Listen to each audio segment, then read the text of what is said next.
중동 6개국이 한국을 향해 이례적인 메시지를 던졌습니다. 아랍에미리트, 사우디아라비아, 카타르, 쿠웨이트, 오만, 바레인까지 걸프협력회 GCC 6개국 주한 대사들이 한자리에 모여 한국을 최우선 협력 대상국으로 지목했습니다. 더 나아가 에너지 공급에서도 한국을 최우선으로 두겠다고 선언했습니다.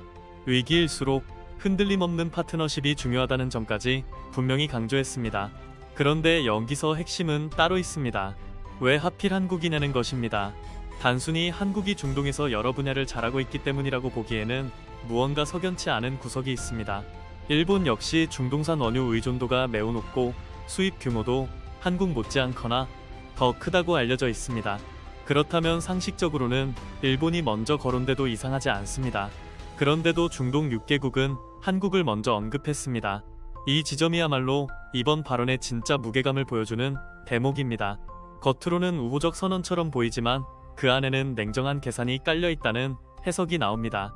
한국이 잘해서 챙겨주는 차원이 아니라 한국과 손을 잡아야 중동도 실질적인 이익을 얻는 구조가 형성됐다는 것입니다.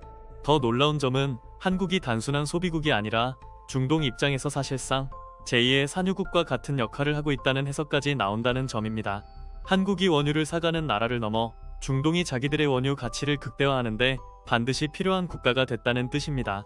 왜 이런 평가가 나오는지 보려면 지금의 국제 정세부터 짚어야 합니다. 전 세계는 원유 수급 불안으로 흔들리고 있습니다.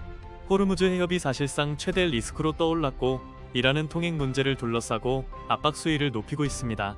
미국은 전쟁 국면을 어떻게든 자기식으로 정리하려 하지만 현실은 뜻대로 흘러가지 않는 분위기입니다. 바로 이런 상황에서 중동 6개국이 한국의 최우선 공급을 언급했다는 점은 결코 가볍게 볼 일이 아닙니다. 호르무즈 해협은 전 세계 원유 해상 운송의 핵심 동맥으로 꼽힙니다. 이곳이 흔들리면 국제 유가 전체가 흔들립니다. 이란이 통행 문제를 강하게 건드리기 시작하면서 각국은 사실상 에너지 안보 비상체제에 들어간 상황입니다. 미국은 세일 자원을 갖고 있어 상대적으로 낮다고 말하지만 정작 미국 내부도 휘발유 가격 상승 압박에서 자유롭지 못합니다. 중국은 이란과 직접 협상에 나서고 있고 인도는 러시아산 원유 비중을 공격적으로 늘리고 있으며 유럽은 뚜렷한 대안을 찾지 못한 채 흔들리고 있습니다. 일본 역시 정부 차원에서 에너지 가격 대책과 공급 대책을 동시에 고민하는 처지입니다. 이처럼 모두가 원유 확보에 사활을 거는 국면에서 중동 6개국이 한국을 향해 먼저 손을 내밀었다는 것은 분명한 의미가 있습니다. 그리고 그 배경으로 크게 두 가지 이유가 거론됩니다. 첫 번째는 한국이 중동에서 이미 신뢰를 입증한 안보 파트너라는 점입니다. 대표적으로 천궁 II가 있습니다. 중동 지역에서는 드론과 탄도미사일 위협이 현실이 된 지 오래입니다. 이런 상황에서 한국산 방공체계는 실제로 존재감을 보여줬고 특히 아랍에미리트에서 한국에 대한 신뢰도를 크게 끌어올린 상징적 계기가 됐다는 평가가 이어졌습니다. 여기에 추가 물량 공급과 후속 협력까지 이어지면서 걸프 국가들 입장에서는 한국이 약속을 지키는 나라, 위기 때 등을 돌리지 않는 나라라는 인식이 굳어졌다는 것입니다. 이 점은 결코 가볍지 않습니다. 중동은 말이 아니라 행동으로 신뢰를 판단하는 지역입니다. 많은 나라들이 위기 상황이 오면 발을 빼려 하지만 한국은 다르게 움직였다는 기억이 누적됐다는 해석이 나옵니다. 더구나 최근 중동 정세에서는 전통적인 강대국의 군사적 존재만으로는 완전한 안전을 담보할 수 없다는 인식까지 강해졌습니다.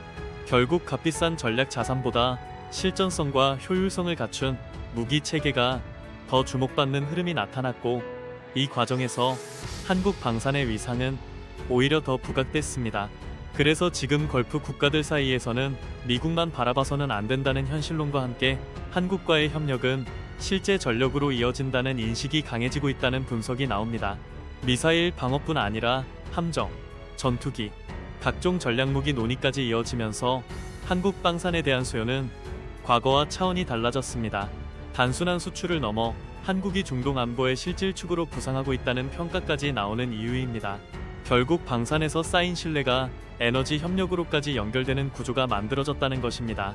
무기를 팔면 원유가 따라온다는 새로운 공식이 성립하기 시작한 셈입니다.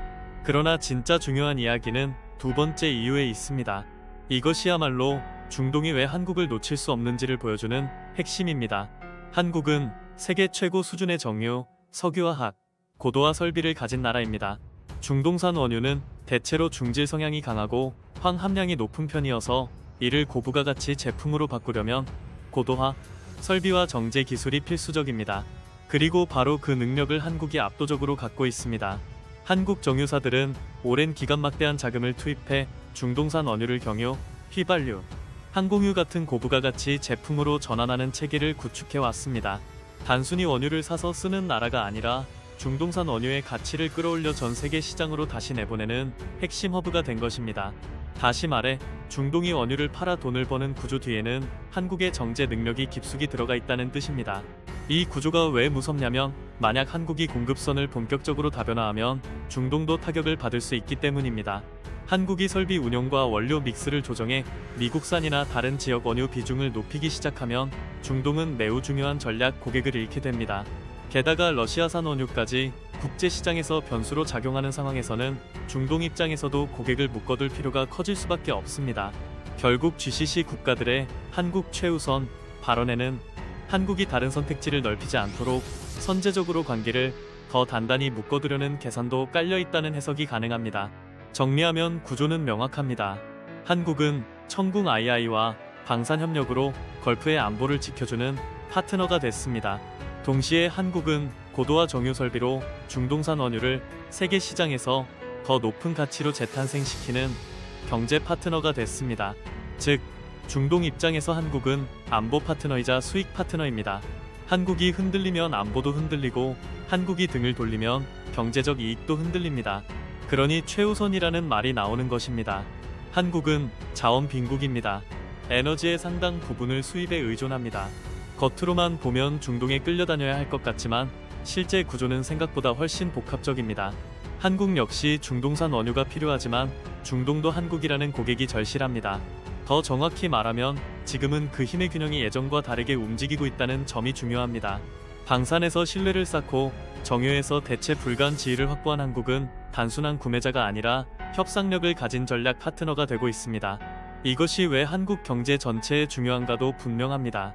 고유가가 장기화되면 한국 경제는 성장률, 물가, 소비, 생산비 전반에서 압박을 받습니다.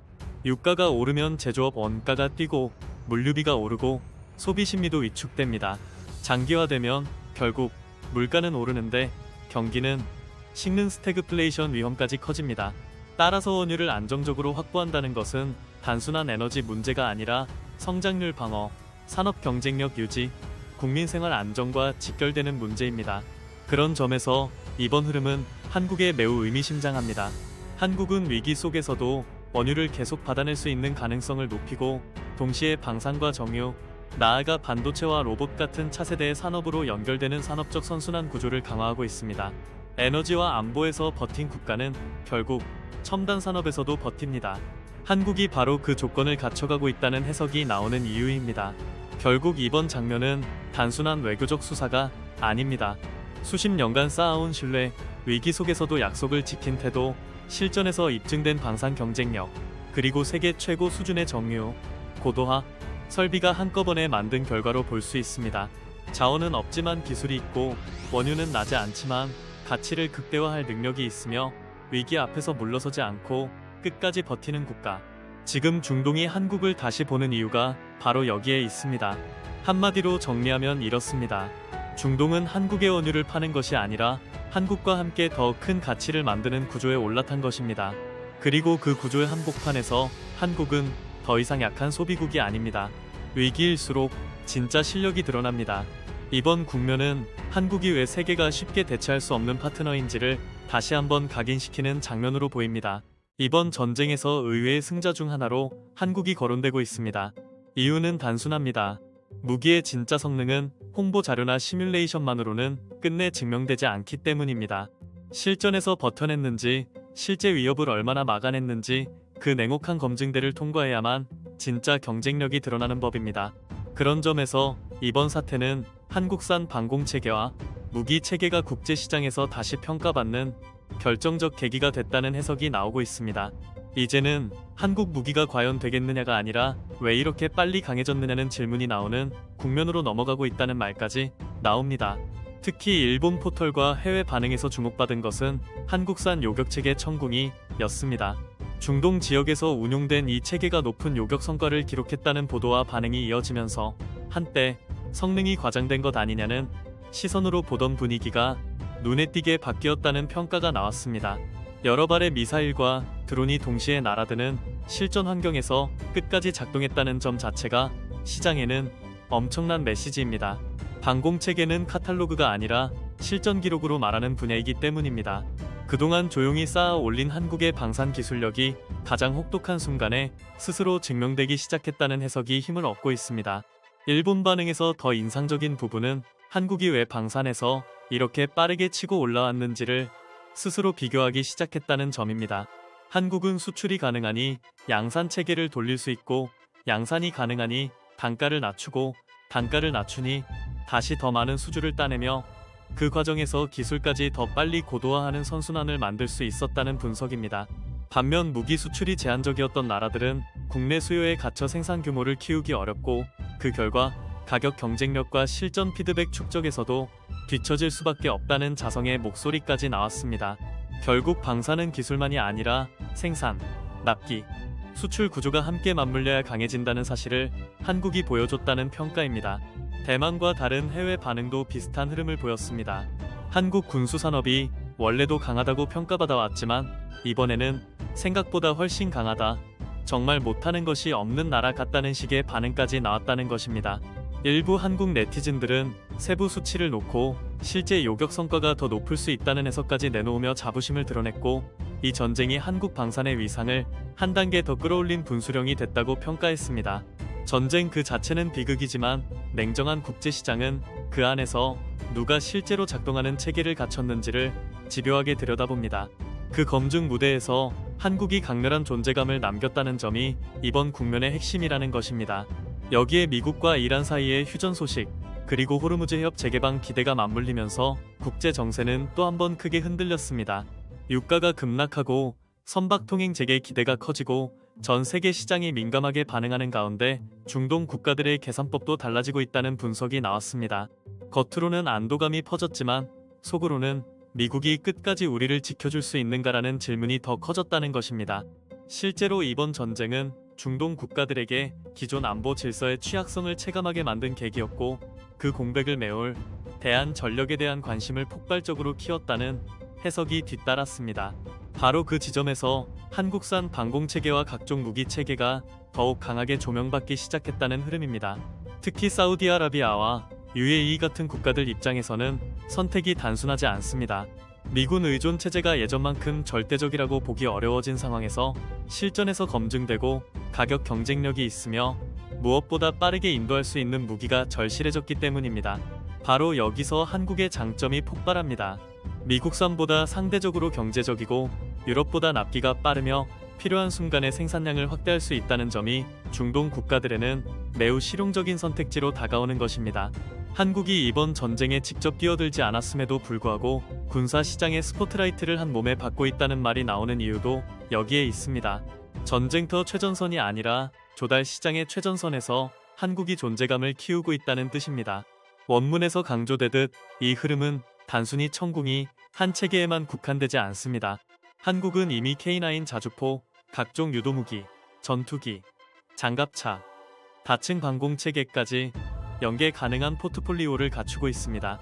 여기에 차세대 요격체계 개발까지 이어지면 한국 방산은 더 이상 가성비 좋은 대안이 아니라 성능과 가격과 속도를 동시에 갖춘 강력한 주류 경쟁자로 올라설 수 있다는 기대가 커집니다.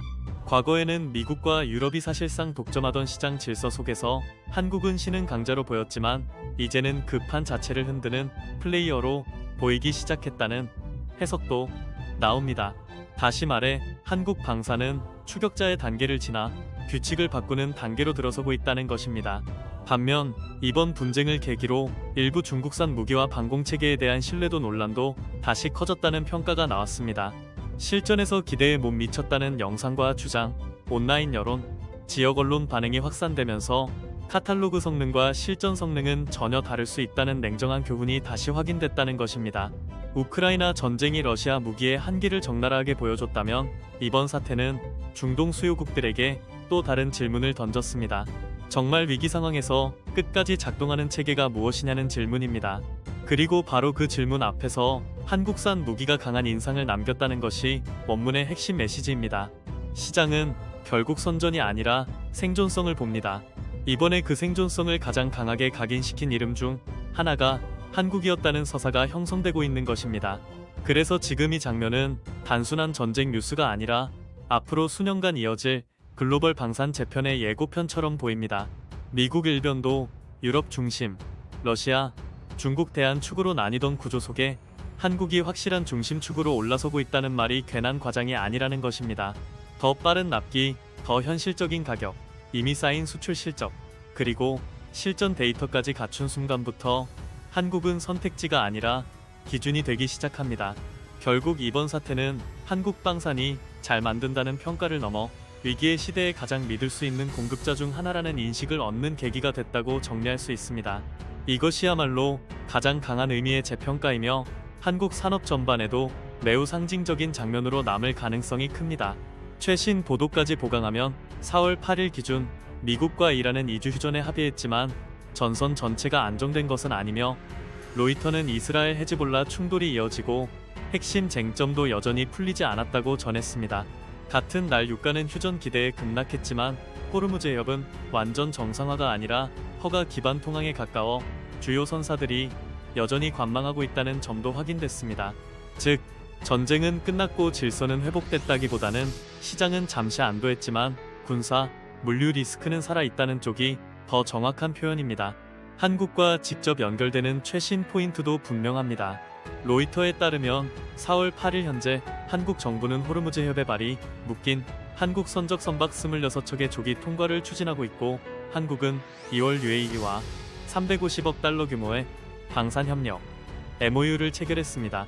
또 시프리는 2021에서 2025년 기준 유럽 나토 회원국의 무기 수입에서 미국 다음 공급국이 한국이라고 집계했으며 점유율은 8.6%였습니다. 다시 말해 이번 국면은 단순한 온라인 반응 차원을 넘어 실제 계약, 공급망, 국제 조달 구조 속에서 한국 방산의 체급이 이미 크게 올라와 있음을 보여주는 장면이라고 볼 수 있습니다. 기술 봉쇄에 분노한 UAE가 프랑스의 라팔, F5 프로젝트에 사실상 결별을 통보했다는 충격적인 소식입니다. 프랑스는 UAE의 천문학적 자금력을 등에 업고 라팔 F5 사업을 야심차게 밀어붙이려 했지만 정작 가장 핵심적인 기술 이전 문제에서 벽을 넘지 못하며 판 전체가 흔들리고 있습니다.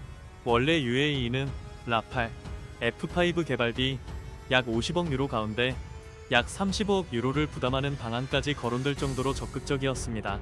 그러나 최근 협상이 기술 이전 문제로 결렬되면서 프랑스가 믿었던 거대한 자금줄이 순식간에 흔들리게 됐습니다.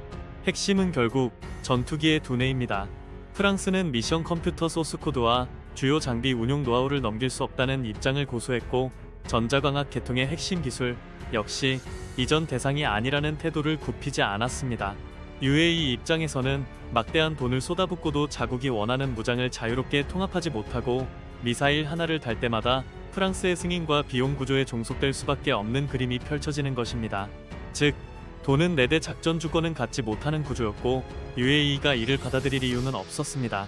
결국 UAE는 돈은 얼마든지 낼 수 있지만 블랙박스는 열어야 한다는 입장을 내세웠고 프랑스는 돈은 필요해도 블랙박스는 절대 열 수 없다고 맞섰습니다. 이 대립은 단순한 가격 협상이 아니라 누가 미래 전력의 주도권을 쥐느냐를 둘러싼 정면 충돌이었습니다. 라팔 F5는 유무인 복합 체계와 네트워크 중심전 능력을 극대화해 스텔스기가 아니더라도 스텔스기를 먼저 탐지하고 제압하겠다는 이른바 5.5세대급 개념으로 포장돼 왔습니다. 그러나 아무리 화려한 청사진을 내세워도 파트너 국가가 실질적 운영 주권을 얻지 못한다면 그 프로젝트는 결국 반쪽짜리 구상에 머물 수밖에 없습니다. 더 큰 문제는 프랑스가 이제 수조원 규모의 부담을 사실상 홀로 떠안을 가능성이 커졌다는 점입니다. 라팔 F5는 프랑스 입장에서는 차세대 전투기 체계로 넘어가기 전까지 자국 핵업 재력과 항공전력, 그리고 수출 경쟁력을 동시에 떠받치는 핵심 카드입니다. 따라서 개발을 중단할 수도 없고 그렇다고 비용 부담을 가볍게 넘길 수도 없는 진퇴양난의 상황에 몰린 것입니다.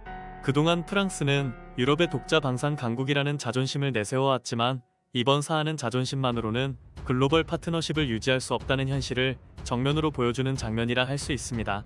반면 한국은 전혀 다른 접근을 보여주고 있습니다. 한국은 핵심 기술 전체를 무제한으로 개방하는 방식은 아니더라도 파트너 국가가 실전에서 원하는 무장을 통합하고 현지 운용에 필요한 범위의 최적화와 운영 주권을 보장하는 방향으로 접근하고 있습니다. 무조건 안 된다고 선을 긋는 것이 아니라 어디까지 보호하고 어디까지 열어줄지를 전략적으로 조정하면서 상대가 진짜 원하는 것이 무엇인지 읽고 움직이는 것입니다. 바로 이 실용성과 유연성이 지금 한국 방산의 경쟁력을 폭발적으로 끌어올리고 있는 핵심입니다. UAE가 프랑스와의 갈등 속에서 대안을 찾는 순간 가장 먼저 떠오르는 이름 중 하나가 한국의 KF-21 보라매라는 평가가 나오는 이유도 여기에 있습니다. 미국과 프랑스는 자국 플랫폼의 자국 무장만 얹으려는 경향이 강했고 기술 접근권 역시 철저히 통제해왔습니다. 그러나 KF-21은 향후 파트너 국가의 요구에 따라 자국산 무장 체계를 통합할 수 있는 유연성과 운용국의 실질적 선택권을 넓혀줄 수 있는 구조를 갖춘 플랫폼으로 주목받고 있습니다. 이것은 단순히 전투기 한 대를 파는 문제가 아닙니다. 구매국이 전력 운용의 주인이 되느냐 아니면 비싼 돈을 내고도 끝까지 외국 시스템에 종속되느냐를 가르는 결정적 차이입니다. 더욱 주목해야 할 부분은 KF-21의 미래 확장성입니다. 지금은 4.5세대 전투기로 분류되지만 장기적으로는 스텔스 성능 강화, 무인기 협업, 네트워크 전투체계 고도화까지 염두에 두고 발전할 수 있는 기반을 갖추고 있습니다. 즉, 지금의 KF-21은 완성형이 아니라 시작점에 가깝습니다. 반면 라팔 F5는 기존 플랫폼의 개량과 진화를 통해 경쟁력을 이어가려는 성격이 강합니다. 이 차이는 단기 성능표만 봐서는 잘 보이지 않지만 10년 뒤, 20년 뒤를 보는 국가라면 결코 가볍게 넘길 수 없는 차이입니다. 이 지점에서 중동 국가들이 한국을 다시 보기 시작했다는 분석은 결코 과장이 아닙니다. UAE는 이미 한국과 대규모 방산 협력 구상을 논의해왔고 중동 전역에서 한국산 무기 체계에 대한 관심은 빠르게 확산되고 있습니다. 천궁 II, KF-21, K2 전차, K9 자주포 등은 이제 더 이상 가성비 무기가 아닙니다. 실전성과 납기, 운용, 유연성, 후속 지원, 기술 협력 가능성까지 고려했을 때 한국 방산은 기존 강자들의 독점 구조를 흔드는 수준까지 올라섰습니다. 한때는 미국과 유럽의 하위 대체제 정도로 취급하던 시선이 이제는 전략 균형을 바꾸는 핵심 공급국으로 바뀌고 있는 것입니다. 프랑스 입장에서도 이 변화는 결코 달갑지 않을 것입니다. 그래서 최근 프랑스가 한국과의 관계를 단순 경쟁이 아니라 협력의 틀로도 묶어두려는 움직임을 보인다는 해석이 나오는 것입니다. 한국은 이미 전투기 개발 경험을 축적하고 있고 제조 역량과 공급망 관리 능력에서도 세계 최고 수준의 효율을 보여주고 있습니다. 여기에 항모 운용 경험, 장거리 작전 개념, 엔진 및 무장체계 공동 연구 같은 요소까지 결합할 수 있다면 프랑스로서는 한국이 가장 불편하면서도 가장 탐나는 상대가 될 수밖에 없습니다. 경쟁자를 묶어두는 것이 곧 생존 전략이 되는 순간이 온 것입니다. 중동의 안보 환경이 급격히 악화되는 상황은 한국의 존재감을 더욱 키우고 있습니다. 대규모 미사일과 드론 공격이 반복되는 시대에는 단일 방공체계 하나만으로는 국가 전체를 지킬 수 없습니다.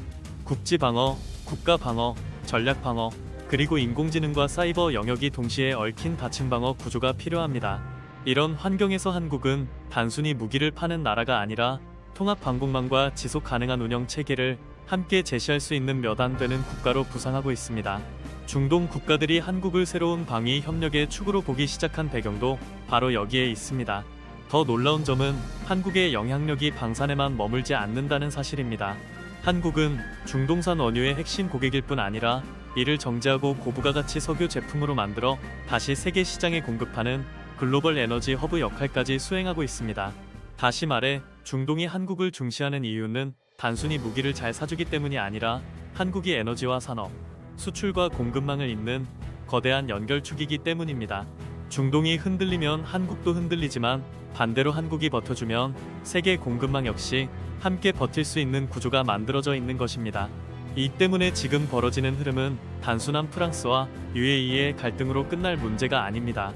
이것은 누가 미래 방산 질서의 표준을 줄 것인가, 누가 돈만 받는 공급자가 아니라 파트너 국가의 주권까지 설계해주는 진짜 동맹형 공급자가 될 것인가를 가르는 싸움입니다. 그리고 이 싸움에서 한국은 더 이상 변방의 추격자가 아닙니다. 한국은 이미 세계가 먼저 찾기 시작한 대안이자 기존 강대국들의 독점 구조를 깨뜨리는 실질적 변수로 부상하고 있습니다. 프랑스가 기술을 닫아걸며 스스로 판을 좁히는 사이 한국은 열어줄 것은 열어주고 지킬 것은 지키는 방식으로 판 자체를 넓히고 있는 것입니다. 결국 이번 사태가 던지는 메시지는 분명합니다. 시대가 바뀌었습니다. 이제 막대한 자금을 가진 국가들은 단순 구매자가 아니라 공동 설계자이자 운영 주권의 주체가 되기를 원합니다. 그 요구를 읽지 못하는 국가는 돈도 잃고 시장도 잃게 됩니다. 반대로 그 요구를 정확히 읽고 실전성과 유연성, 산업협력과 주권 보장을 함께 묶어낼 수 있는 국가는 새로운 질서의 중심으로 올라서게 됩니다. 지금 중동이 한국을 다시 보기 시작한 이유, 그리고 세계 방산 지형이 한국 쪽으로 기울 수 있다는 전망이 나오는 이유가 바로 여기에 있습니다. 대한민국은 더 이상 누군가의 하청 대체제가 아닙니다. 이제는 판을 바꾸는 주도국으로 올라설 준비를 끝내가고 있습니다.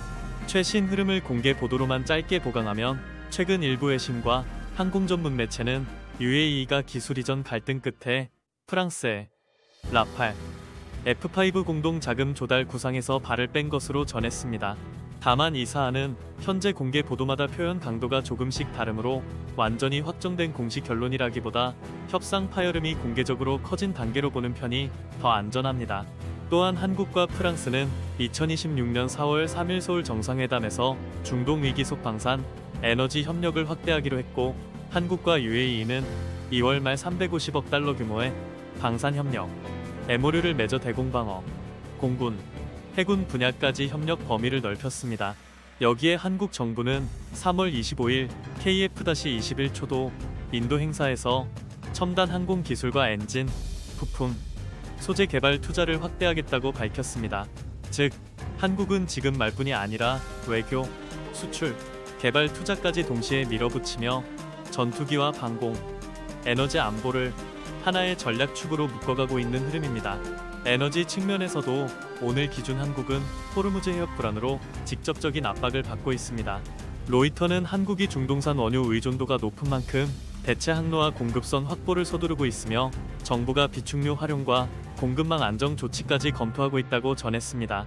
이런 상황은 역설적으로 한국과 중동의 전략적 결속, 그리고 한국 정유, 방산, 물류 역량의 중요성을 더 부각시키고 있습니다. 러시아가 한국과 직항 노선 협의를 하고 있다는 소식이 전격적으로 등장했습니다. 다시 말해 민간 항공기가 모스크바와 서울을 직접 오가는 길이 다시 열릴 수 있다는 뜻입니다. 원래 한국은 러시아와 다양한 직항 노선을 운영하던 나라였습니다. 그러나 지금은 러시아 영공을 지날 수 없어 유럽으로 갈 때도 2~3시간씩 더 돌아가야 하는 불편을 감수하고 있습니다. 그런 상황에서 한러 직항 카드가 다시 수면 위로 떠오른 것입니다. 재계에 따르면 이 논의는 이미 지난 10월부터 러시아 측의 제안과 함께 물밑에서 거론돼 왔다고 전해집니다. 다만 여러 외교적, 정치적 변수로 인해 뚜렷한 진전이 없었고, 그러다 최근 러시아 매체를 통해 다시 보도가 나오며 분위기가 급변한 것입니다. 특히 그 타이밍이 심상치 않습니다. 이란 전쟁이 터진 뒤 미국이 러시아산 원유와 관련한 제재를 한시적으로 조정하는 흐름이 나타났고, 그 직후 직항 노선 협의 이슈까지 다시 부각됐기 때문입니다. 이것은 단순한 항공편 문제가 아닙니다. 직항이 열린다는 것은 민간 경제 교류의 물꼬가 다시 트인다는 신호이며, 그 뒤에는 생각보다 훨씬 큰 전략적 의미가 숨어 있다고 볼 수 있습니다. 러시아 직항 노선이 왜 중요한지부터 봐야 합니다. 작년 하반기부터 러시아는 한국과의 직항 노선 복원을 꾸준히 원해왔습니다. 이는 우크라이나 전쟁 이후 중단됐던 노선입니다. 그런데 이번에 협의가 다시 진전되는 분위기가 감지되고 있습니다. 그 배경에는 에너지 문제가 있습니다. 이란 전쟁 이후 미국이 러시아산 석유와 석유 제품에 대해 한시적인 완화 조치를 취했고, 한국 정부와 정유, 석유화학 업계도 러시아산 자원 도입 가능성을 검토하기 시작한 것입니다. 러시아 입장에서는 가장 절실한 수출 품목 중 하나가 원유이며, 그것을 아시아의 핵심 시장인 한국에 다시 공급할 수 있다는 점이 대단히 상징적입니다. 한국은 단순한 소비 시장이 아니라 고도 정제 능력과 가공 능력을 가진 산업 강국이며 동북아 공급망의 허브이기 때문입니다. 러시아산 자원이 한국을 다시 통과하기 시작하면 기존 중동 중심 구조에도 미묘한 균열이 생길 수 있습니다. 결국 이런 흐름 속에서 직항 노선 협의까지 속도가 붙고 있다는 해석이 나오는 것입니다. 실제로 작년 10월부터 12월 사이에는 한국과 러시아 사이의 접촉 빈도가 이전보다 눈에 띄게 잦아졌다는 관측이 있었습니다. 당시에도 여러 매체가 양국 관계 복원 가능성을 언급했습니다. 한국 외교가에서는 러시아와 북핵 문제를 둘러싼 비공식 접촉 가능성까지 거론됐지만 러시아는 북한 문제가 나오자 즉각 민감하게 반응하며 선을 그은 바 있습니다. 종전이 이뤄지지 않은 상황에서 북한이 러시아에 군사적 지원을 제공하고 있었으니 당연히 예민할 수밖에 없는 대목이었습니다. 그러나 지금 러시아는 북한보다 한국과의 민간 교류 복원에 더 무게를 싣는 듯한 모습을 보이고 있습니다. 북한은 일시적으로 필요한 카드를 내줄 수는 있어도 장기적으로 러시아의 산업과 시장, 소비와 기술, 민간 경제를 살려줄 파트너는 결국 한국이라는 판단이 깔려 있다는 해석입니다. 그래서 러시아 내부에서는 한국과의 직항 노선을 서둘러 열어야 한다는 목소리가 나옵니다. 전문가들이 강조하는 핵심도 같습니다. 직항 노선은 항공기 한 대의 문제가 아니라는 것입니다. 관광객이 움직이고 기업인이 움직이고 물류와 자금과 사람이 오가기 시작하면 그 순간부터 관계는 완전히 다른 국면으로 들어갑니다. 다시 말해 직항은 민간 경제 회복의 신호탄이자 관계 정상화의 가장 눈에 띄는 상징이라는 뜻입니다. 러시아가 지금 이것을 절실히 원하는 이유도 바로 여기에 있습니다. 숫자로 보면 더 선명합니다. 전쟁 이전 러시아 자동차 시장 1위는 현대, 기아였습니다.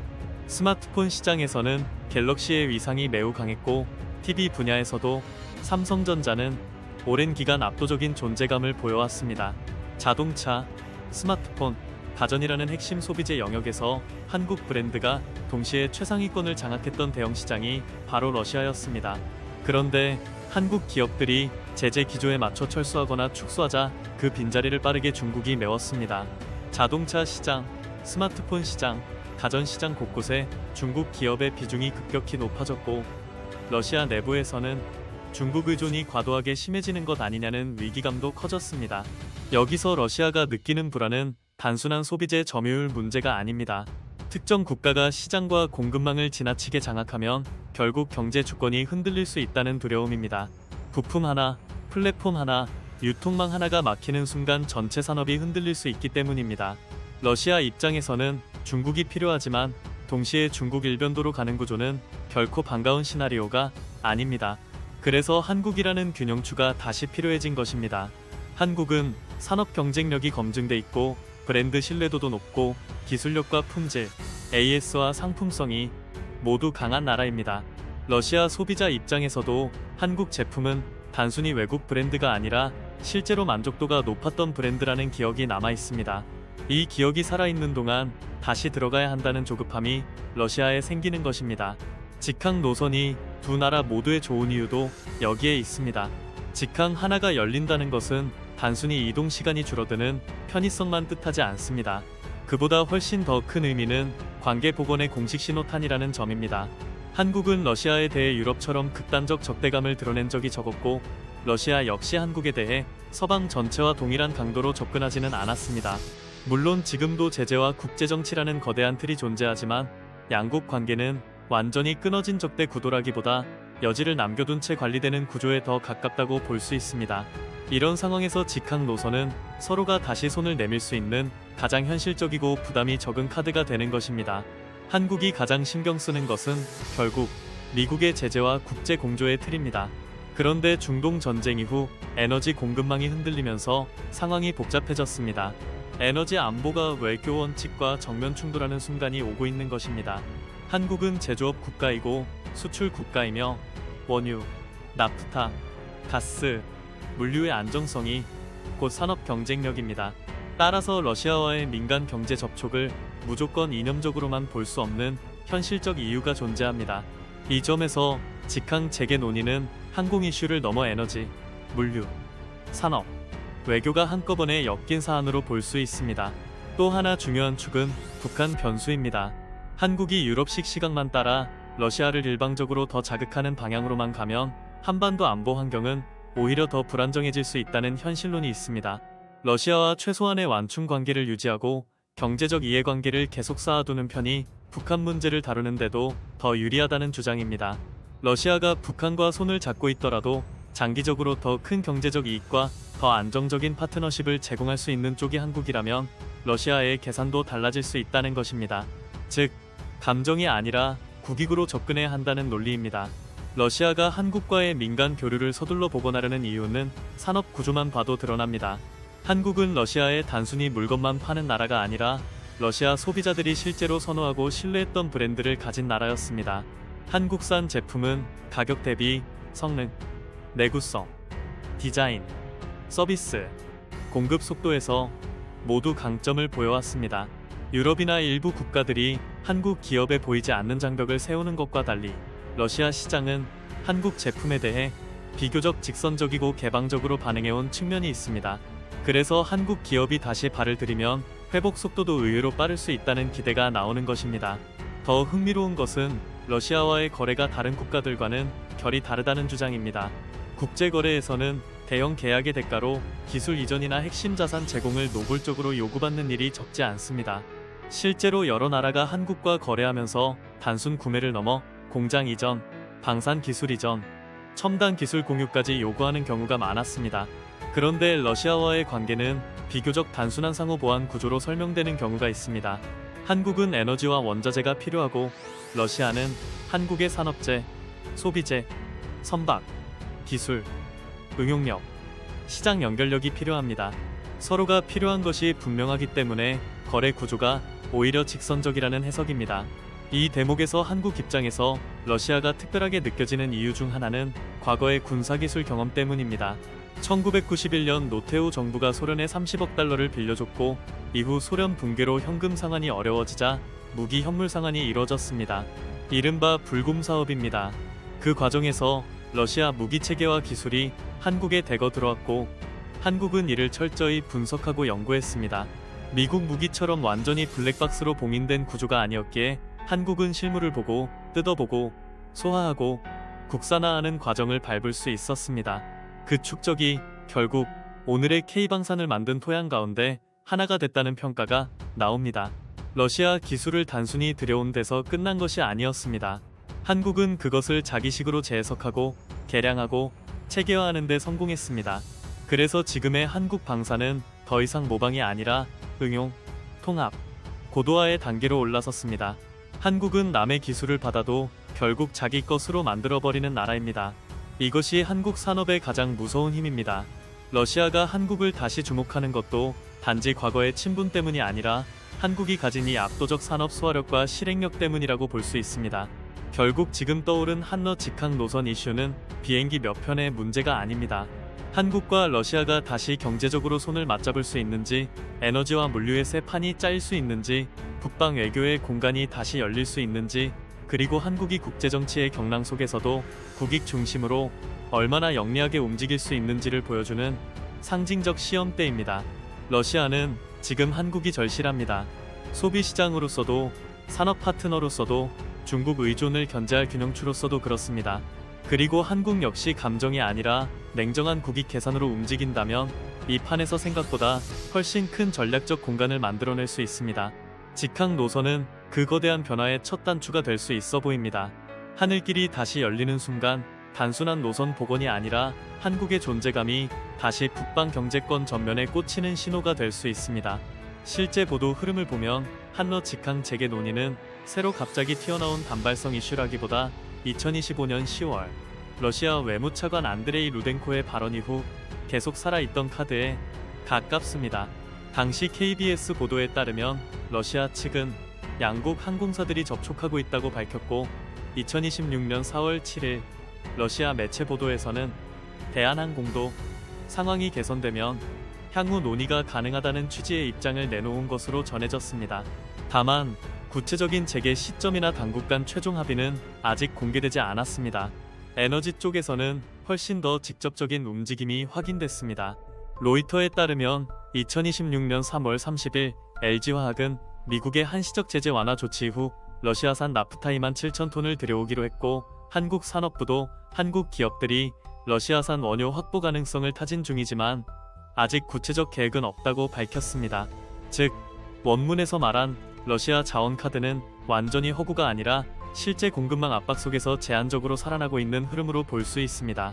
또한 2026년 4월 7일 로이터와 4월 3일 AP 보도를 보면 한국 정부는 호르무즈 해협 충격에 대응해 카자흐스탄, 오만, 사우디와의 에너지 확보 외교에 나섰고 UAE와는 2,400만 배럴 공급 계약을 진행 중이며 17개국에서 4에서 5월분 대체원유 1억 1천만 배럴도 확보했다고 밝혔습니다.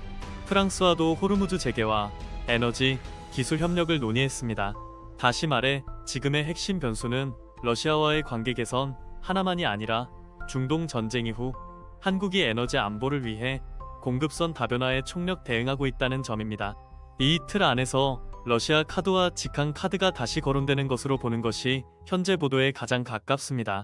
트럼프 대통령이 이탈리아, 프랑스, 스페인, 독일 등 이란과의 전쟁 국면에서 미국의 군사적 노력에 충분히 호응하지 않았다고 판단하며 이들 국가에 주둔 중인 미군을 루마니아, 폴란드, 리투아니아, 그리스 등으로 재배치하는 방안을 검토하고 있다는 관측이 커지고 있습니다. 트럼프 대통령은 나토는 미국을 필요로 하지만 미국은 더 이상 과거처럼 그들을 필요로 하지 않는다고 압박하며 병력 재배치와 더불어 일부 유럽 내 미군 기지 폐쇄 가능성까지 시사하고 있습니다. 실제로 미국 언론 보도에 따르면 스페인, 독일, 이탈리아 등에 주둔한 미군을 폴란드, 루마니아, 리투아니아, 그리스 등 보다 적극적인 입장을 보인 국가들로 옮기는 선택지가 거론되고 있습니다. 이들 국가는 나토 회원국 가운데서도 국방비 지출 의지가 강하고 호르무즈 해협 감시를 위한 국제 공조 구상에도 비교적 빠르게 지지 의사를 보인 국가들로 평가받고 있습니다. 유럽 전역에 배치된 미군은 단순한 숫자 이상의 의미를 갖고 있습니다. 이들은 유럽 방위의 핵심 축일 뿐 아니라 전 세계 미군 작전을 떠받치는 전진 거점이기도 합니다. 동시에 미군 주둔은 해당 국가 경제에도 상당한 파급 효과를 만들어 왔습니다. 특히 독일과 이탈리아에 배치된 미군은 러시아를 향한 억지력의 상징이자 미국의 안보 공약을 보여주는 현실적 증표로 여겨져 왔습니다. 문제는 이 흐름이 유럽에서 끝나지 않을 수 있다는 점입니다. 트럼프 대통령은 나토뿐 아니라 한국과 일본의 방위비 문제에도 오랫동안 공개적인 불만을 드러내왔습니다. 따라서 이번 유럽 재배치 논란이 주한미군, 더 나아가 주일미군 문제로 확산될 가능성을 완전히 배제하기 어렵다는 분석이 나오고 있습니다.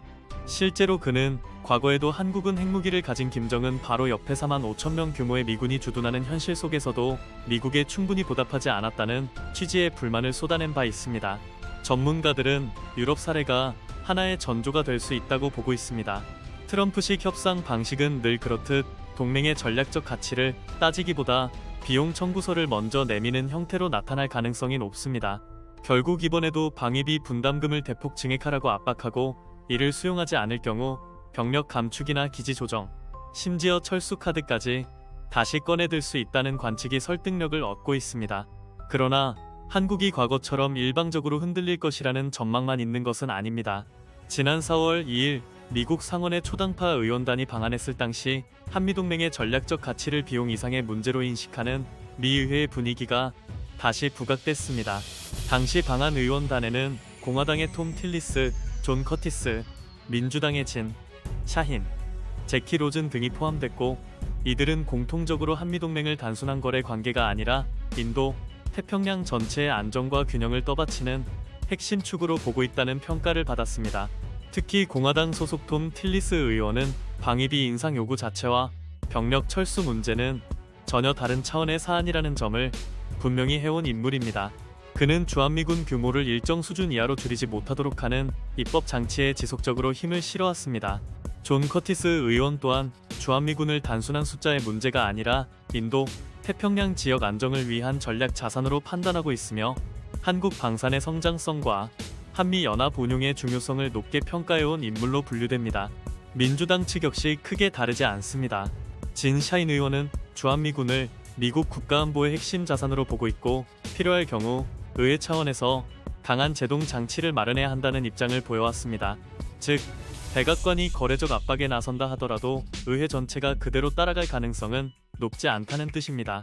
바로 이 지점에서 한국은 과거보다 더 냉정하고 전략적인 대응 여지를 확보할 수 있습니다. 이재명 대통령이 의원단을 만난 자리에서 강조한 핵심도 여기에 있습니다. 그는 한국이 단지 군사비를 더 쓰는 수준을 넘어 전시작전 통제권 환수를 통해 미국의 부담을 줄이고 한반도 주변 안보를 보다 자주적으로 책임질 수 있어야 한다는 인식을 드러냈습니다. 이는 감정적 구호가 아니라 동맹 내 역할 분담을 재설계하자는 전략적 문제 제기로 볼 수 있습니다. 한반도 방위의 최종 책임과 주도권을 한국군이 점차 강화해야 한다는 문제의식이 점점 더 무게를 얻고 있는 것입니다. 실제로 미국 의회는 이미 여러 차례 주한미군 감축 문제에 제동을 걸어왔습니다. 병력 숫자를 함부로 건드리지 못하도록 하는 장치가 반복적으로 논의되고 있다는 점은 한미동맹이 특정 행정부의 협상 카드로만 다뤄지지 않는다는 사실을 보여줍니다. 이 말은 곧 한국 역시 과거보다 훨씬 더 당당하게 협상할 수 있다는 의미이기도 합니다. 무조건 끌려갈 것이 아니라 한국의 전략적 가치와 안보 기여를 근거로 분명한 기준을 제시할 수 있다는 뜻입니다. 최근에는 전시작전 통제권 환수론이 다시 힘을 얻는 배경도 분명해졌습니다. 첫째, 만약 미국이 중동이나 대만 해협 등에서 새로운 군사적 충돌에 휘말릴 경우 연합사 체제 아래에서 한국군과 한국의 전략 자산이 원치 않는 분쟁에 자동적으로 말려들 수 있다는 우려가 있습니다.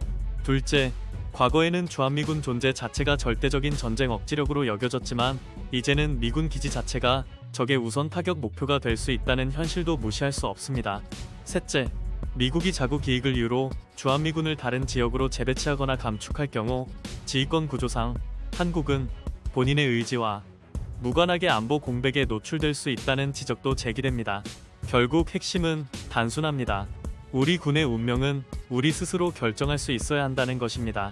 동맹은 필요하지만 종속은 위험합니다. 협력은 강화하되 결정권은 점진적으로 우리 손에 되찾아와야 합니다. 지금 전시작전 통제권 환수 논의가 다시 부상하는 이유도 바로 여기에 있습니다. 시대가 변했고 안보 환경이 바뀌었으며 미국의 전략 우선순위 또한 언제든 흔들릴 수 있다는 현실이 드러났기 때문입니다. 만약 미국이 실제로 나토 탈퇴 수순을 밟거나 유럽 주둔 병력을 대폭 줄이기 시작한다면 유럽 안보 지형은 큰 충격을 받을 수밖에 없습니다. 오랫동안 미국 군사력에 기대왔던 유럽 각국은 갑작스러운 공백을 메워야 하는 숙제와 맞닥뜨리게 됩니다. 바로 이 지점에서 K-방산의 위상은 더욱 커질 수 있습니다. 유럽 무기 체계는 기술적으로 우수하더라도 생산 속도가 느리고 가격이 높다는 약점이 반복적으로 지적돼 왔습니다. 반면 한국은 이미 폴란드 수출 사례를 통해 가격 경쟁력, 납기 준수 능력, 대량 생산 능력을 동시에 입증해 왔습니다. 이것이 단순한 무기 판매의 문제가 아닌 이유는 분명합니다. 한국 방산은 이제 가성비 좋은 대체제 수준을 넘어 위기 상황에서 가장 빠르게 전력을 보강할 수 있는 현실적 해법으로 자리 잡고 있습니다. K2 흑표 전차, K9 자주포, 천무, 각종 유도무기와 레이더 체계까지 포함하면 한국은 유럽이 가장 절박하게 필요로 하는 빠르게 만들고 제때 공급하고 실제로 굴릴 수 있는 전력을 제공할 수 있는 몇 안 되는 나라 가운데 하나로 부상했습니다. 여기에 우크라이나 전쟁 장기화가 맞물리면서 한국 방산의 존재감은 더욱 커졌습니다. 소모전에서 승부를 가르는 것은 거창한 수사가 아니라 결국 생산 능력입니다. 누가 더 많이, 더 빨리, 더 오래 만들 수 있는가가 전장의 지속력을 결정합니다. 한국은 직접 개입을 자제하면서도 미국과 폴란드 등 우방국에 대규모 무기와 탄약을 공급하는 방식으로 유럽 전체의 군수 흐름을 떠받쳐왔습니다. 이 결과 유럽 국가들은 자신들의 구형, 무기와 비축분을 우크라이나에 보다 유연하게 이전할 수 있게 됐고 한국은 보이지 않는 곳에서 전장의 군수 균형을 움직이는 핵심 축으로 부상했습니다. K9 자주포와 K2 전차가 상징하는 것은 단지 장비 하나의 성능이 아닙니다. 그것은 한국 산업이 전쟁 억지와 전력 보강의 시간표를 단축할 수 있는 능력을 이미 갖췄다는 사실입니다. 러시아가 여전히 느리고 무거운 구형 체계의 한계를 반복적으로 노출하는 동안 한국산 체계는 기동성과 생존성, 정밀성과 신속한 전개 능력 측면에서 강한 평가를 받아왔습니다. 결국 유럽이 가장 필요로 하는 것은 선언이 아니라 실전형 생산 능력이며 그 공백을 파고드는 나라가 바로 한국이라는 분석이 점점 설득력을 얻고 있습니다. 이런 흐름 속에서 한국의 전략적 선택지는 과거보다 훨씬 넓어졌습니다. 미국 일변도 의존 구조를 유지하는 것이 아니라 유럽과의 직접 군사, 산업 협력을 확대하며 외교적 다변화까지 추진할 수 있는 여지가 생긴 것입니다. 즉, 한국은 더 이상 주변 질서에 수동적으로 반응하는 국가가 아니라 안보와 산업, 외교를 한 묶음으로 설계할 수 있는 중견 강국을 넘어선 행위자로 올라서고 있습니다. 동시에 국내에서는 핵무장론과 자주국방론도 다시 거론되고 있습니다. 미국의 확장 억제 공약이 언제나 동일한 강도로 작동할 것이라고 장담하기 어려운 시대가 열리면서 일부에서는 한국이 보다 강한 독자 억지력을 검토해야 한다는 주장이 힘을 얻고 있습니다. 물론 이는 국제정치, 외교, 경제, 비확산 체제 전반을 뒤흔드는 중대한 사안인 만큼 신중한 접근이 필요합니다. 그러나 적어도 한 가지는 분명합니다. 한국이 더 이상 누군가의 보호만 기다리는 나라로 머물 수 없다는 인식은 점점 확산되고 있다는 점입니다. 결론은 명확합니다. 트럼프식 동맹관이 다시 현실화될수록 한국은 더 이상 감정적 불안에 휩쓸릴 것이 아니라 냉정한 전략 국가로 움직여야 합니다. 첫째, 방위비 협상에서는 원칙과 수치를 분명히 해야 합니다. 둘째, 전시작전 통제권 환수와 자주국방 역량 강화는 더 이상 미룰 수 없는 중장기 과제가 되고 있습니다. 셋째, K-방산을 단순한 수출 산업이 아니라 국가 전략 자산으로 격상시켜야 합니다. 넷째, 미국과의 동맹을 유지하되 유럽, 인도, 태평양, 기타 우방과의 안보 협력망도 더 촘촘하게 넓혀야 합니다. 지금 세계 질서는 빠르게 흔들리고 있습니다. 그러나 위기는 준비된 국가에게는 도약의 문이 되기도 합니다. 한국은 더 이상 지정학의 파도에 휩쓸리는 변수가 아닙니다. 이제는 스스로 판을 읽고 스스로 결단하고 스스로 힘을 축적해 질서를 바꿀 수 있는 국가로 이동하고 있습니다. 중요한 것은 두려움이 아니라 준비이며 의존이 아니라 설계입니다. 그리고 바로 그 지점에서 한국의 다음 선택이 동북아는 물론 유럽 안보 지형까지 흔들 수 있는 무게를 갖게 될 것입니다.